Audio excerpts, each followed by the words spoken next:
Downstream, once water has become well educated, well cultivated, and well experienced, we call that mature water. It's filled with nature's essential wisdom, frequencies, and solutions, no pun intended.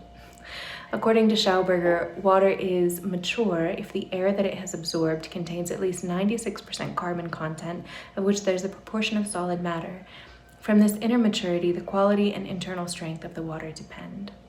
This wise, richly charactered water, when it's healthy, moves in unique ways, pulsing, twisting, spiraling, creating inner vortices as it dashes over rocks, opening innumerable nanobubbles of dissolved gases within itself as it breathes, thus increasing its inner surface area.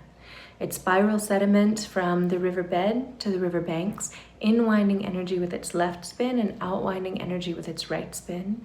It intelligently cools the top layers of sun-warmed water by whisking it to the shady bottom of the stream, and it ushers nutrients from the riverbed up with the cooler lower currents of water as they spiral up to the top to nourish the plant and animal life at the surface.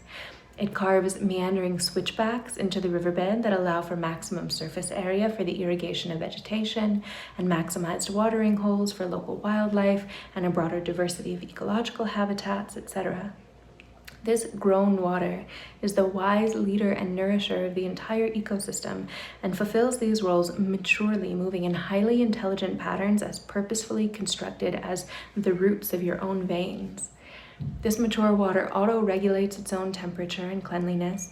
It conscientiously channels energy, delivers nutrients, cleanses waste, and fulfills all its essential life-giving roles in the watershed through its uniquely cultivated profile, its learned skills of self-regulation, the nourishing minerals, microbes, and frequencies it's picked up on its journey, and its finely tuned flow-form movement patterns.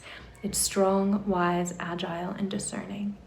However, throughout the world, waterways have been rerouted and artificially straightened. Aquifers have been drained before they can give birth to springs, and bodies of water have been diverted, depleted, and expropriated for reasons ranging from profit to persecution. 60% of all major rivers in the world have been fragmented by dams and diversions, disallowing this process of maturation that water requires in order to rule and fuel ecosystems wisely. The water left in these rivers is more like elderly water, which is why it's drying up so quickly around the world. So now let's look at elderly water. At the end of its natural life cycle, for example, when fresh water reaches a lake, it warms in the sun and becomes more stagnant and more slow. It gradually loses its structure, slowly evaporates in the heat of the sun, returning to the heavens so that it can start the life cycle all over again when it eventually rains down and seeps through the layers of the earth, inseminating the womb-like aquifers once again. And that, in a nutshell, is the full life cycle of fresh water in nature.